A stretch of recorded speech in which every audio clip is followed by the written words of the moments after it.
West Yellowhead. Mr. Speaker, I rise to reintroduce to you and through you to all members of the Assembly, the Bubik family, who are here to observe third reading of Bill 25. Peter Bubik is an engineer in the renewable energy business and co-founder of Turning Point Generation, the company behind the Canyon Creek Pumped Hydro Energy Storage project in Bill 25. He is here with his wife, Corey, their children, Matthias, Nellie, Tobias, and Linnea Bubik. Often it's families that carry the unprecedented burden of business ventures, and they deserve to be recognized. The Bubiks are here to witness the historic moment of Alberta's first ever pumped hydro energy storage project, and hope the project will serve as a testament to our willingness to be responsible stewards of our environment.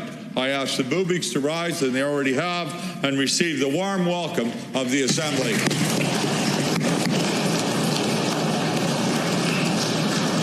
Welcome. I think I see Cinderella's dress up there. I'm not sure. Are there any other introductions? Under Government Bills and Orders for third reading, Bill 25, Canyon Creek Hydro Development Act. Honourable Minister McQuaig-Boyd. Minister.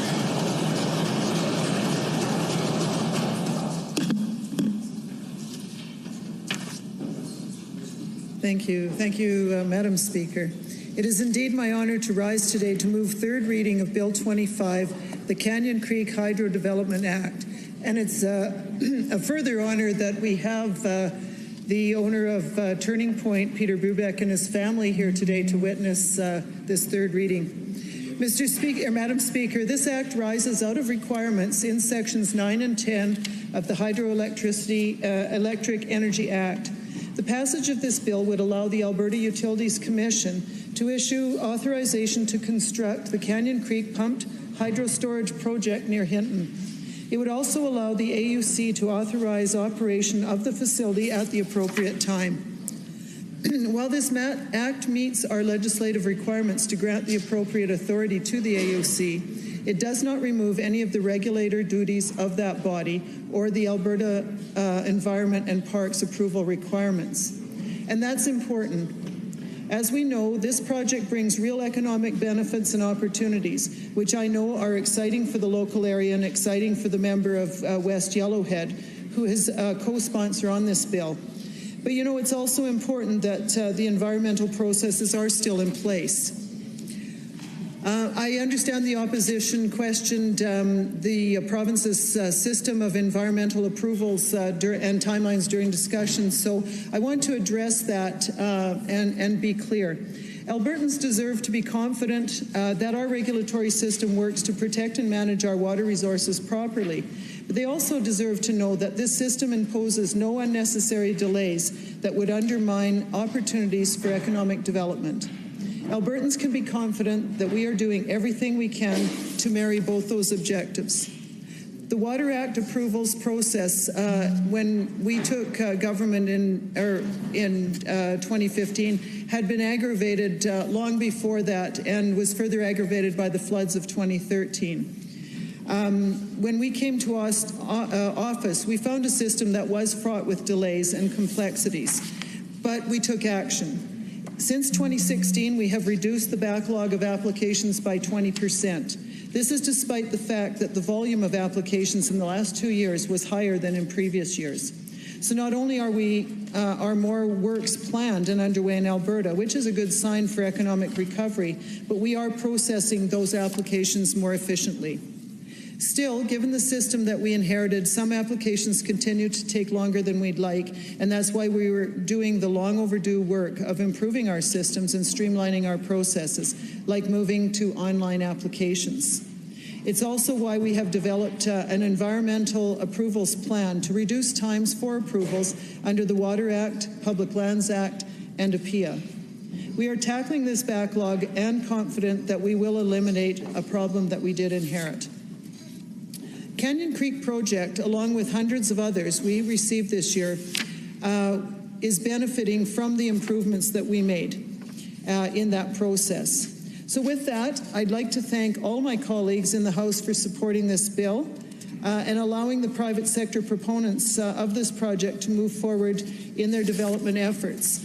And again, it's not often we actually see the face of a project, and I want to thank the Bubiks for coming here today. It is, and I'd like to also lastly thank my co-sponsors. I'm very glad to join with my co-sponsors and our house here to promote this strong and good project. With that, Mr. Speaker, I conclude my remarks. Thank you, or Madam Speaker, my apologies.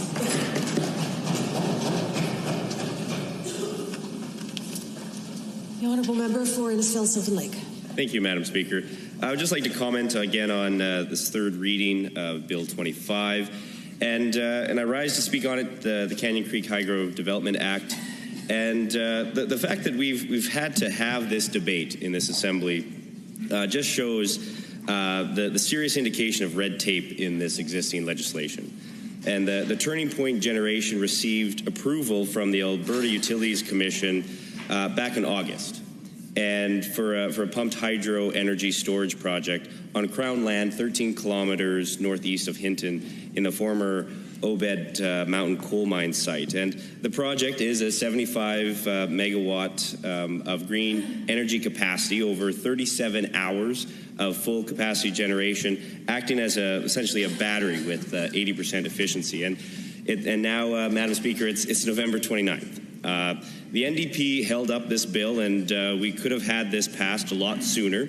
It's already been delayed by red tape for 3 months already, so let's not delay this project any further. I hope Alberta Environment and Parks will not be holding up water and land use permits for this project. However, that minister has protested and opposed Alberta energy development in the past, but I hope that won't be the case going forward. But let's pass this bill and watch over $200 million in private investment, which again I think is a foreign concept to this government. But 300 construction jobs near Hinton will have a great impact to that local economy, and I do appreciate the opportunity, Madam Speaker, of speaking to this important bill. Thank you.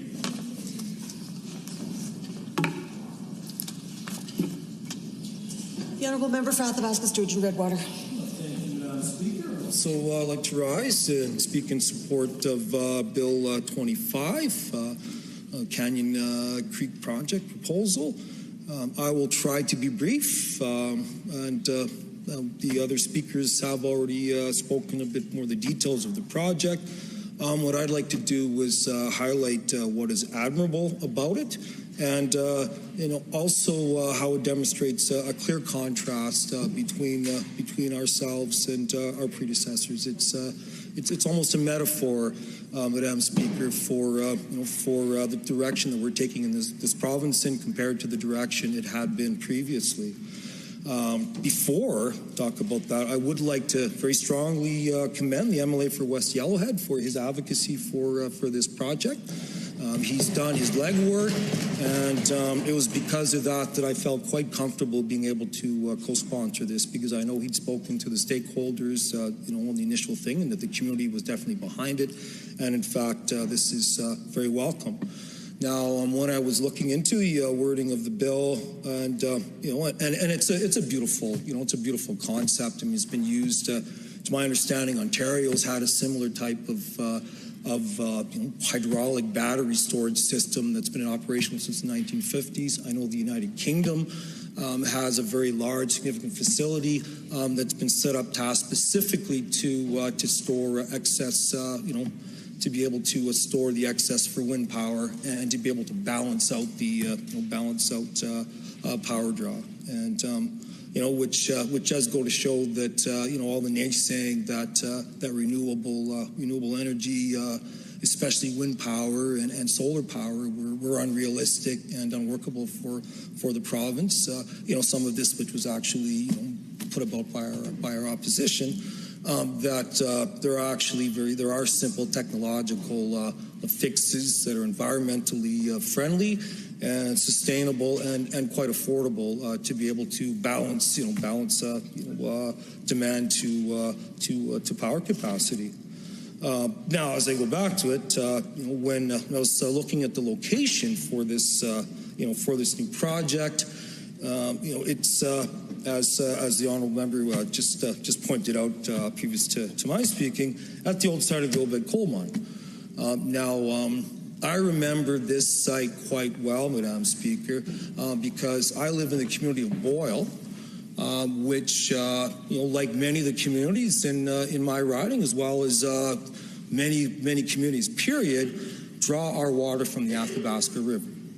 And all of us were horrified on October 31st of 2013 to discover that a dam holding up a tailings pond burst on the Obed site, dumping almost 1 billion liters of toxic slurry into the Athabasca River, and causing the water to be undrinkable for about the first 40 kilometers.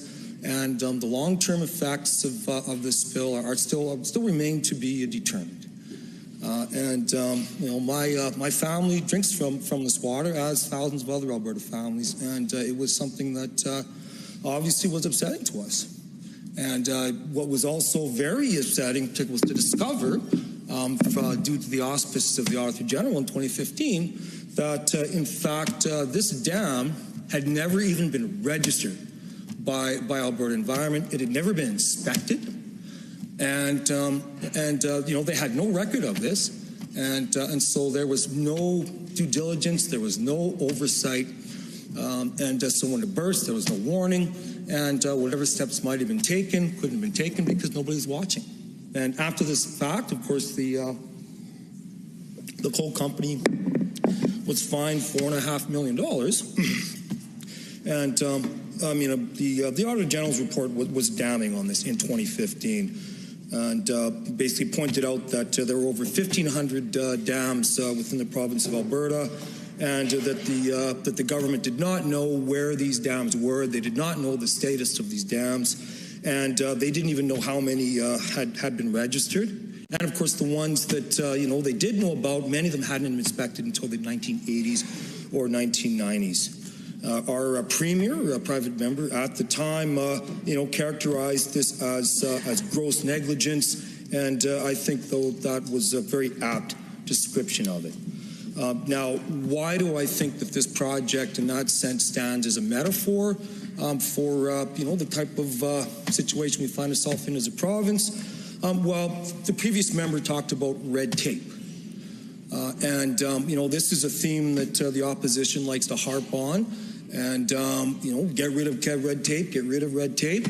They're promising to roll back, all the long overdue changes to regulations, to consumer protections, to environmental protections that we brought into force, all on this weird ideological quest to give the impression that any type of government oversight, any type of due diligence, any type of looking out for the public interest is something to be avoided.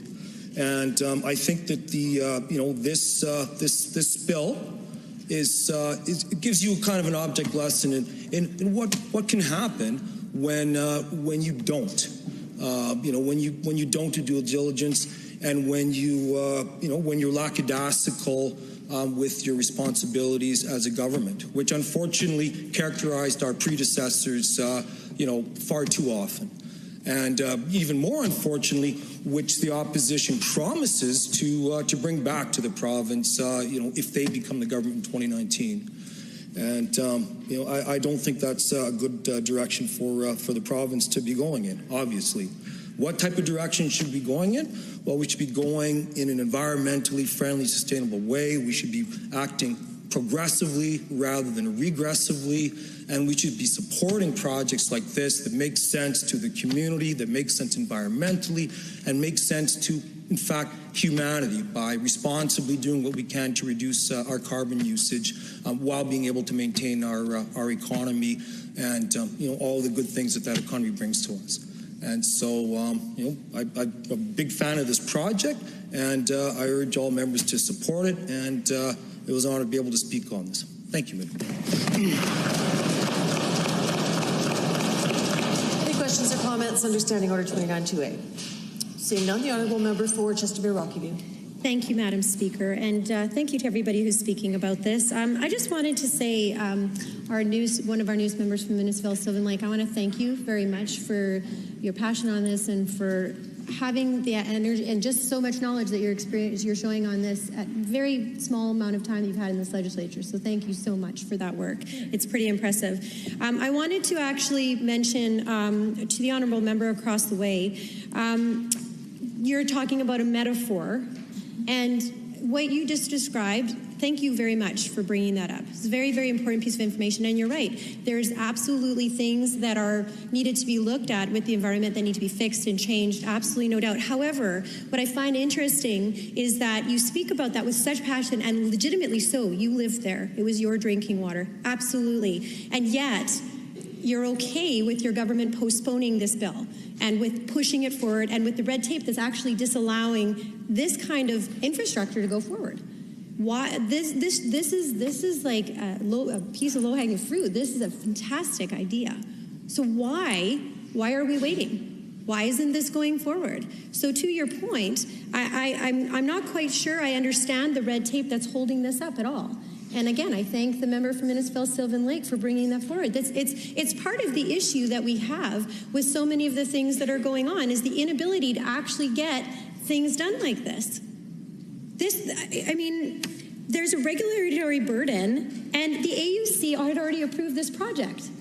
So if the AUC had already approved this project, to bring it into legislation to debate it at this level, I'm not quite sure I understand why, because it's already written, the legislation, because of how the Hydro and Electricity Act is written. So if somebody could please explain to me that piece of it, I would be very, very grateful. If the AUC approved the project and the proponent is waiting for the permits under the Public Lands Act and the Water Act from the Environment and Parks so they can proceed, so proceed.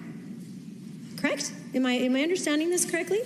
So shouldn't the thing is that if that has already been okayed, why aren't the permits issued? So maybe that should be the question that we're asking in here. The question should be about the regulatory burden, about the permits not being issued so that this project can go forward. Right? So I'll give you a chance to answer in just a second. So the other thing is that I wanted to mention from the member across the way, you talk about the metaphor. The metaphor is saying one thing is like another, correct? And I'm assuming that you were trying to put us into a metaphor of whatever it was that you were talking about the past and past decisions. Well, one thing I would like to say is that I'm extremely proud of our industry. Hundreds of thousands of jobs. They were able to bring oil out of sand.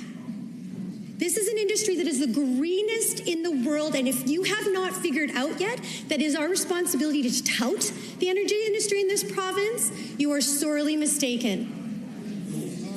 Our energy industry is the best, cleanest, greenest, most incredible industry in the world.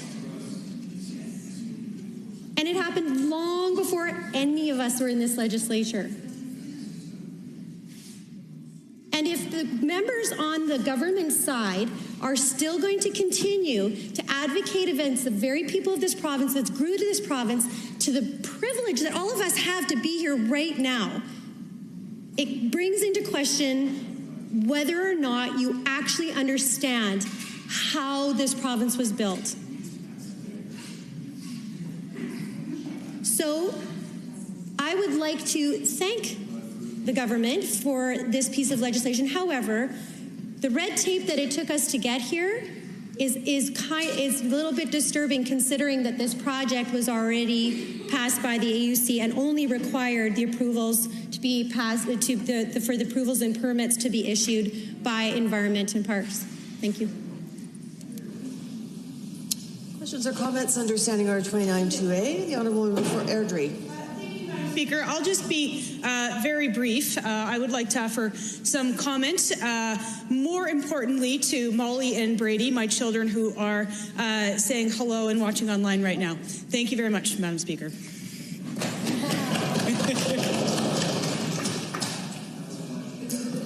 Any other questions or comments under Standing Order 29-2A? Seeing none, any other speakers to the bill? Seeing none, the Honourable Minister to close debate. Thank you, Madam Speaker. It's been an honour to stand and speak to this bill, and I have to assure all members this is a requirement that we have to put it through this law. It was faster to do it this way than to change the law. So we have worked expeditiously. And I also want to say that we coordinated third reading today so we could accommodate the Bubik family to be here for today. So I urge everyone in this House to please pass this bill so they can get on with their project. The Honourable Minister of Energy has moved third reading of Bill 25, Canyon Creek Hydro Development Act. All those in favour of the motion for third reading, say aye. Aye. Any opposed, say no. The motion is carried. Bill 25, Canyon Creek Hydro Development Act, is now read a third time.